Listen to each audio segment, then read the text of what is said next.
The first reading is Isaiah 43, 16 to 21. Do I have a volunteer? I'll read it. A reading from the book of the prophet Isaiah. Thus says the Lord, who opens a way in the sea and a path in the mighty waters, who leads out chariots and horsemen, a powerful army, till they lie prostrate together, never to rise, snuffed out and quenched like a wick.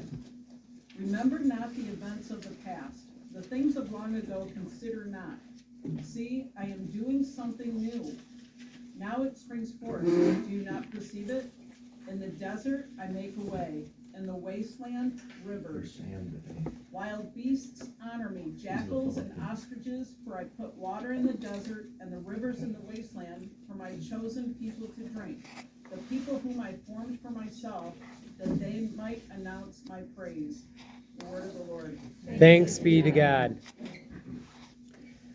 So all the people are in exile at this point, and so this is a book of consolation. So he's showing them that, look, things are pretty bleak right now, but there are good things coming. And I think it's important that we kind of think, well, God did these things in the past, and he might do the same things in the future, but God's bigger than that. He operates, he's usually doing something new. And so even though he may have touched somebody else's life in a certain way, because you're unique, he's going to touch you in a way that's important and valuable to you. And so we have to kind of, he thinks outside the box. You can't contain God. He's just so much greater than we are, and we just have to kind of understand that. Easter Vigil recounts this moment with baptism, going through, so he's talking about God parting the Red Sea in Exodus 14:21.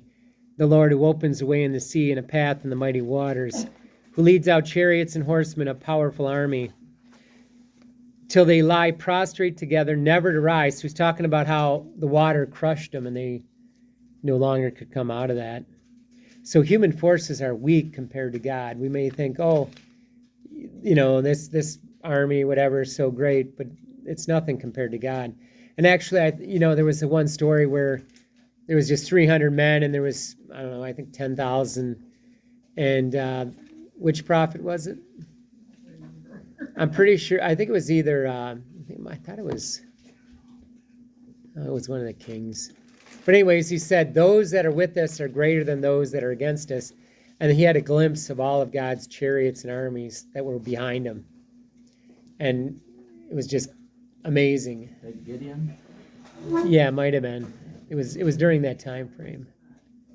So I don't want. Great man. Yeah. The bomb of Gideon. That's Gilead. But anyways, so also, for I put water in the desert and river in the wasteland. So the water was put there for the people of God. So which is kind of amazing. Have you guys been to the desert before? And there'll be water in certain spots. It's not just a mirage. Sometimes there is actually water there. And God puts water in different places, and he did that in order, to help people that were in those areas. And you wouldn't normally think because there's no rain, but there's still places where water comes up. There's springs, and it's, it supplies for all of life. So even the natural world honors God.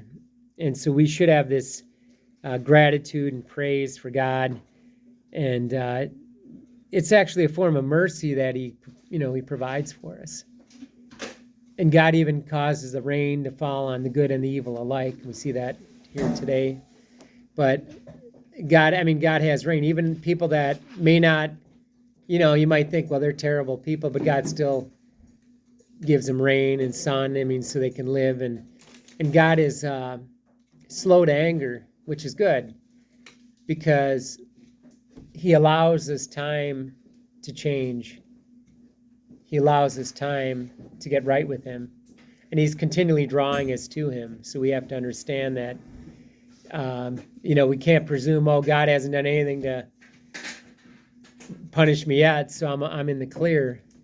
And unfortunately, that's what people think. They think, well, there is no God. He doesn't care because all these people would have been punished. But God is slow to anger, and that's good.